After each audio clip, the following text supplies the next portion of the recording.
Olá para você que acompanha o canal mapastral.net, eu sou a Ana Rodrigues e agora nós vamos conversar sobre eclipse, especialmente sobre o eclipse que irá acontecer no dia 10 de fevereiro, tá? Um eclipse lunar, ok? Bom, antes de qualquer informação sobre a influência deste eclipse, vamos entender o que é o eclipse, né?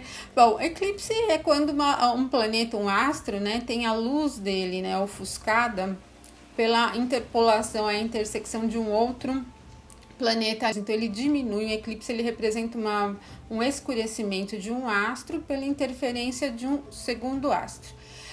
E nós temos sempre eclipses, a gente sempre observa, né, por ano pelo menos 4, 2 no primeiro semestre, 2 no segundo, solares e lunares, tá?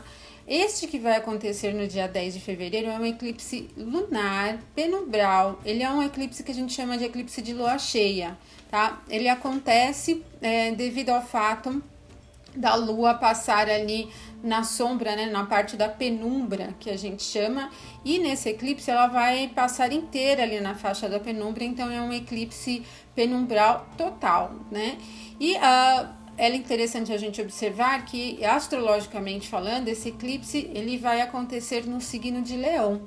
E teremos mais um eclipse depois no segundo semestre, também acontecendo no signo de Leão, especificamente no mês de agosto, quando o Sol estará passando por Leão, um eclipse solar que irá acontecer e que será mais forte do que esse, porque além de ser solar, estará em conjunção com a estrela Régulus, tá?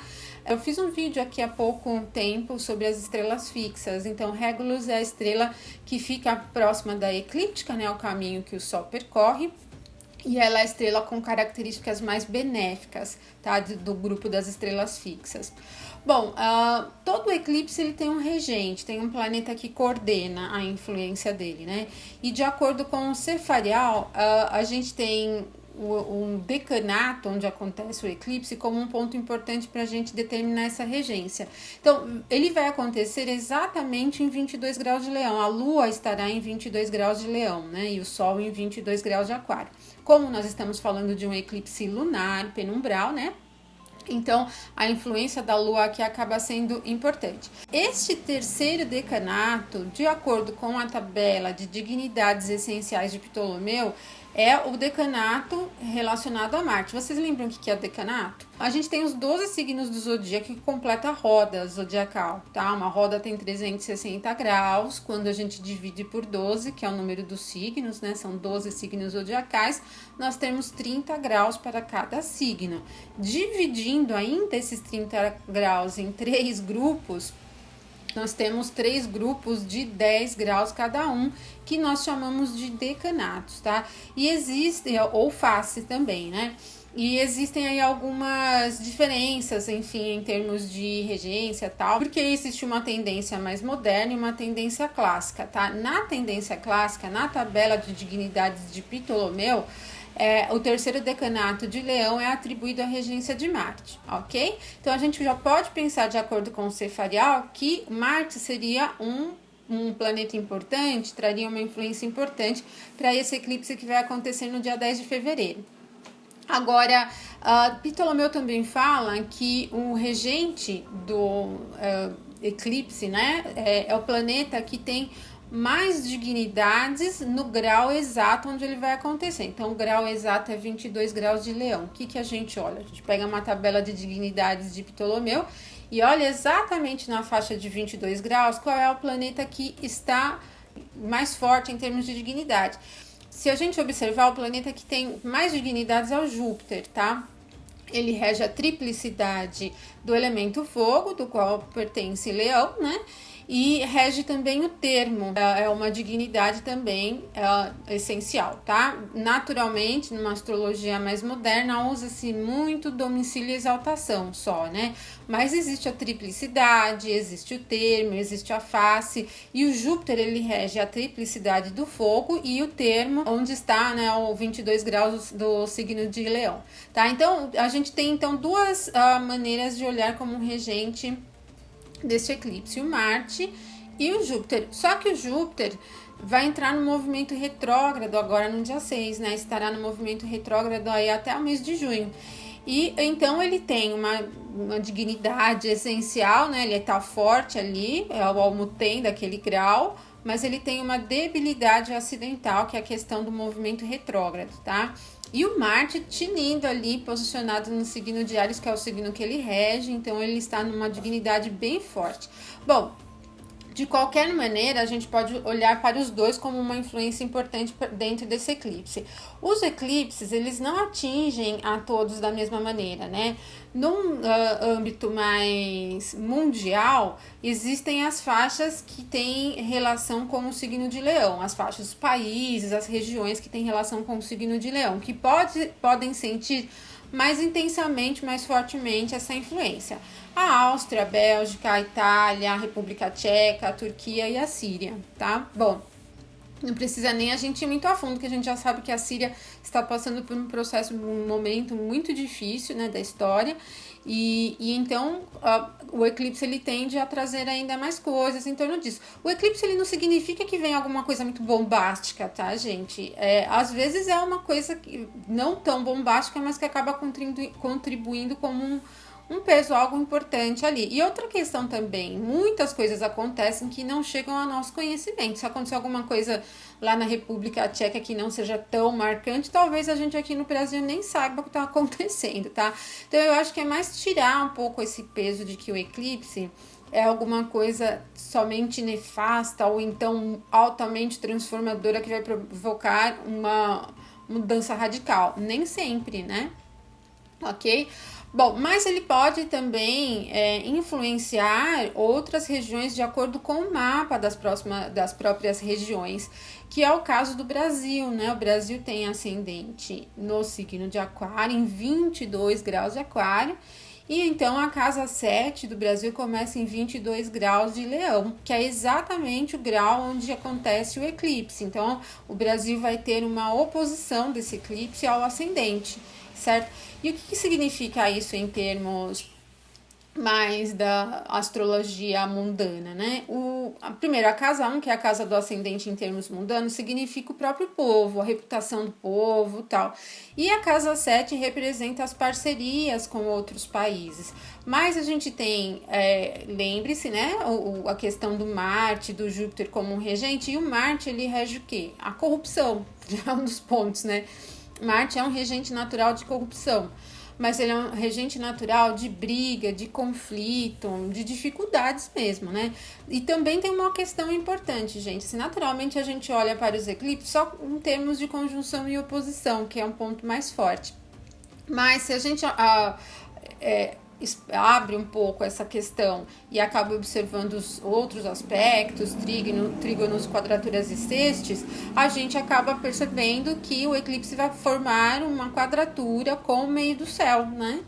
Por esta questão, o meio do céu, ele representa o presidente, as pessoas influentes, quem mais está em evidência no momento. Então, tendo essas duas casas, essas três casas, né? A casa 1, que é o povo, a casa 7, países amigos ou não amigos, enfim, e a casa 10 envolvendo as pessoas de reputação, as que coordenam, as que governam um país. Esse eclipse ele pode trazer alguma questão em relação ao ambiente com outros países que envolvam a reputação do Brasil e tal. Lembrando que o Marte rege a corrupção, e a corrupção não dá nem pra gente falar aqui especificamente, porque tem tantos casos de corrupção ao mesmo tempo acontecendo e tanta investigação acontecendo, né? Mas é provável que durante esse eclipse algo a mais venha a surgir. Pode influenciar, pode envolver o presidente ou a cúpula, os mais próximos ao presidente? Pode envolver. A casa 10, como eu falei para vocês, é uma casa que envolve o presidente, tá? O Júpiter também rege o quê? Leis, ele rege também os sacerdócios e tal, mas ele rege a própria lei. A casa onde o Brasil tem o Marte posicionado no mapa é a casa 9, casa que rege as leis, né? Que rege o poder jurídico ali, né? As normas do país. E o Júpiter no mapa do Brasil está em exílio, né? Ele está posicionado em conjunção com a Lua no signo de Gêmeos.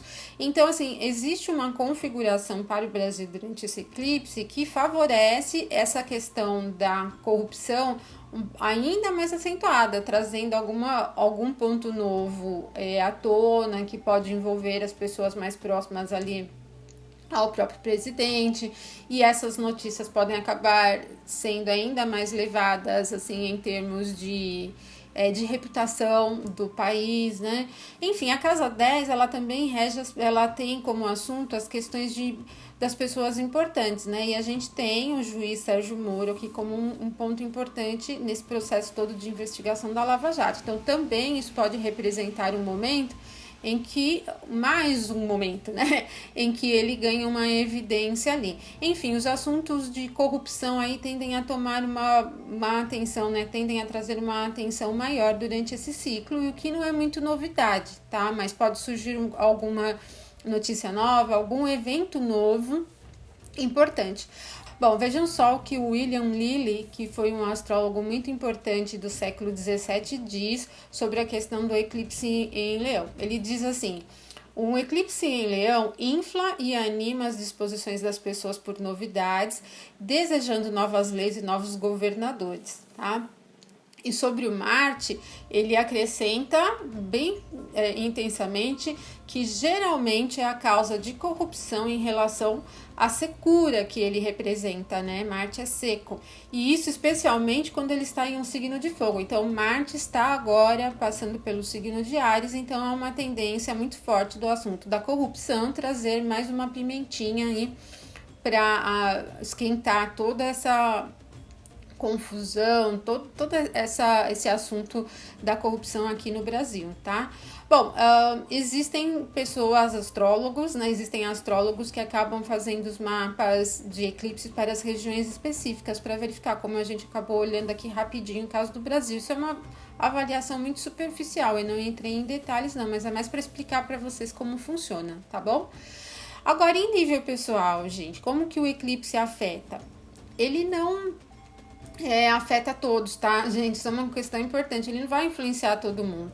Somente, principalmente esse eclipse, que acontece em 22 graus de Leão, ele vai ser sentido por quem tem a Lua próxima a 22 graus de Leão, 1 grau de distância ali, tá?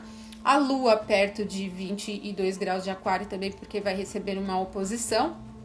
Tanto o Sol quanto a Lua em torno de 22 graus de Escorpião ou de Touro, porque pega um aspecto de tensão que a gente chama de quadratura, que forma um ângulo de 90 graus.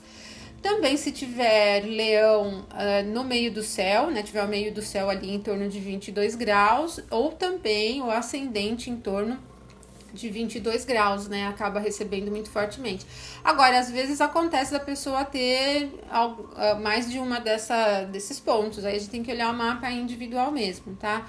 Ou até se existe um outro planeta em 22 graus exato, porque aí o eclipse ocorre numa conjunção exata com outro planeta, ele acaba, de uma certa maneira, ativando aquela energia, né? Isso é muito particular, tá? Agora, no sentido geral, como eu falei para vocês, o eclipse ele tem mais importância em um nível mundial do que em um nível pessoal mesmo. Esse eclipse acontecendo num eixo Leão e Aquário, ele mexe muito com questão do aparecer, do brilho, de se colocar à mostra, da maneira como vem se mostrando, como vem mostrando o próprio resultado, né? Como vem buscando a questão de sucesso, como vem brigando pela questão de sucesso também, né? Então, ele coloca um eixo que tem relação com o impulso da atividade ali, né? Uma energia de fogo muito forte, com o Sol numa energia diária, e também ainda é interessante porque o Sol em Aquário está no exílio, né? O Sol rege o signo de Leão, então esse eclipse ele acaba influenciando num sentido de diminuição da dispersão, da abertura do pensamento e fechando o foco para a realização, para si mesmo, né? E o que ele vai evidenciar muito fortemente a questão emocional do eu necessito, eu preciso, do eu, muito forte, uma questão muito ligada ao signo de Leão. Então, não adianta a gente falar assim, para cada signo como que o eclipse vai influenciar, porque ele não influencia para todo mundo não, só para quem tem esses pontos que eu mencionei aqui, tá certo? É natural dizer que quando o eclipse acontece abaixo da linha do ascendente, se ele acontece nas casas de 1 até a casa 6, ele é menos forte do que um eclipse que acontece da casa 7 até a casa 12, que está na parte superior do mapa, né? Tá, então, observem isso também no mapa natal de vocês. Esse eclipse agora, ele vai acontecer em conjunção também com a estrela, ele acontece em conjunção com a estrela Algenib. É uma estrela fixa, tá? Que fica ali na constelação do Pégasus, e ela tem relação com os assuntos ligados às questões financeiras também, tá? Então, em um nível pessoal, isso pode acabar representando um momento de olhar a questão de ajuste financeiro, olhar para os gastos, principalmente aos que estejam muito relacionados para atendimento do prazer de uma maneira geral, tá? Compras que a gente acaba fazendo para alimentar uma questão de status ou para alimentar um desejo interior mais do que pela questão de necessidade e de utilidade, tá? Mas como é um eclipse lunar, é importante ficar atento também com a questão do excesso de nervosismo, ou seja, tem que ficar atento para não deixar que o emocional acabe, né, que as questões emocionais acabem alimentando alguns conflitos. Ok, pessoal? Então, uma influência que não é tão pesada como a maioria acaba achando, né? Que também não afeta todo mundo, tá bom? Gente, então sobre o eclipse, esse do dia 10 é isso. A gente vai ter um daqui uns 15 dias novamente. E aí, então a gente volta a conversar sobre o próximo eclipse, que vai ser um eclipse solar, acontecendo no signo de Peixes, ok? Bom, eu deixo um forte abraço para vocês e até o nosso próximo vídeo.